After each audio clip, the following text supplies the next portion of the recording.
Hello, my gorehounds. I think I'm really gonna like reading from this short story book that I've found with Malice toward all. It seems like it's just enough to give you just a little shock. So I'm gonna read the first one, The Merciful. She laid the bricks carefully, lovingly, using the same infinite patience and meticulous care that she used when ironing the ruffled curtains or polishing the furniture to a warm glow. The wall between them was now almost 4 feet high, and she paused at the end of the row and smiled at him, where he sat the rocker. "Really, dear?" she said, pushing a wisp of white hair neatly back into place. "You do understand why I'm doing this, don't you?" He nodded dumbly. Upstairs, the grandfather's clock struck the hour, but he was scarcely aware of it. Time had ceased to have any meaning for him. "It's for your own good, you know, dear.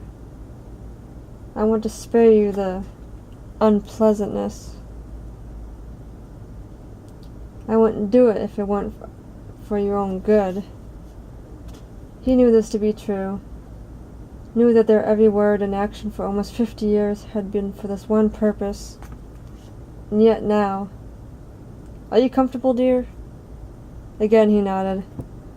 "Try to be patient. It won't be much longer." She resumed her work, spreading just the right amount of mortar, placing each brick in its place just so.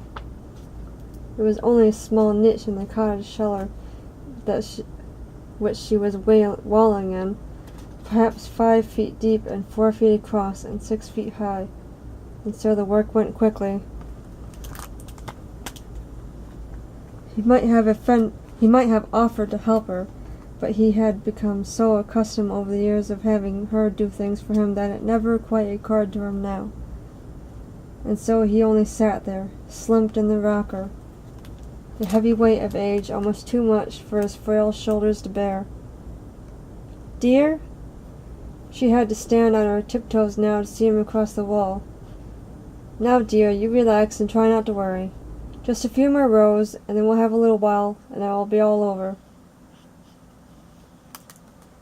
He wanted to speak to her, to say something, anything, but the old familiar words seemed meaningless. It's really much better this way," she said. "I mean, once I told you, once you know for sure, there's no sense in just sitting and waiting to be eaten up by the pain, is there, dear?" He shook his head slowly. She sensed his doubt. "There now, you know we agreed last night that this was the best," she said smilingly. "Last night was a million years ago." Then, sitting before the open fire, sipping tea from the tiny blue cups which he had used only for special occasions, they had talked it out rationally, sensibly, and he finally agreed. But that was only natural. They had always agreed on everything.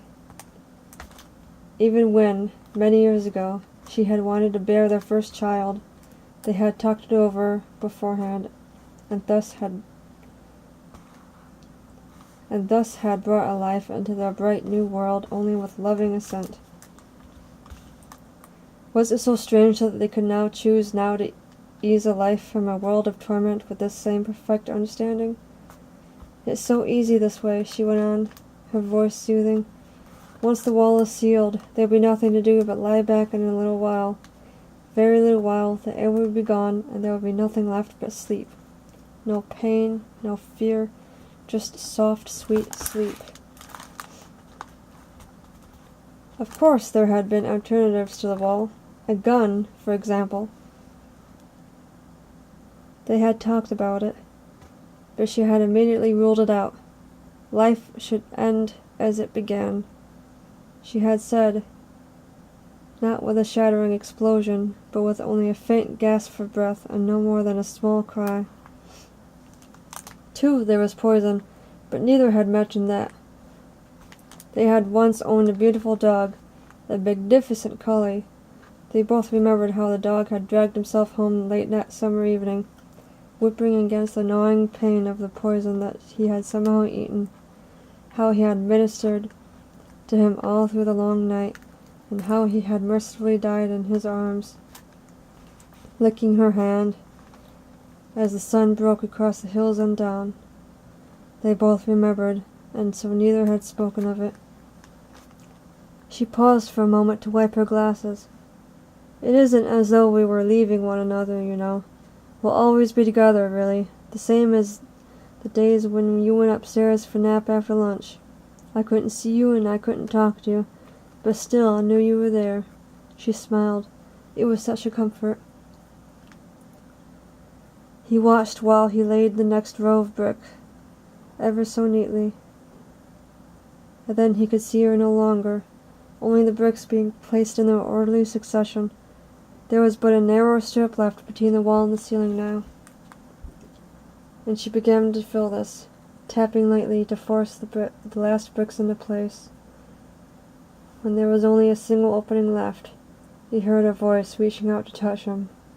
"Goodbye, dear, and try not to think about it. Just set your mind to remembering the good years, the good things, and in no time at all." And then there was the tap, tap, tapping as the last brick went into place. And then there was nothing, only the wall and nothing more. He sat back and closed his eyes, and obediently tried to remember. He could remember the smell of the new mown fields and the song of birds wheeling against the blue of the sky, and the young warmth beneath the blue checked gingham dress, and the faint scent of violets as the petal's soft lips met his own. He could remember, but the memories were far away, and the years had blurred his senses, and he dozed. The grandfather's clock woke him, bringing him back from the past, slowly, reluctantly. Finally, after what seemed like a very long time, he forced himself to open his eyes and look at the wall. Oddly, he noticed, it did not seem cold and ugly now. Rather, it was somehow warm and graceful, like a guarded wall, shielding and preserving the beloved beauty within it.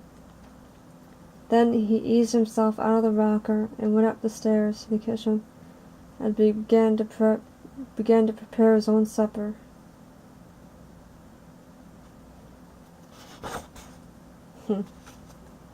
So, there you go. Good night.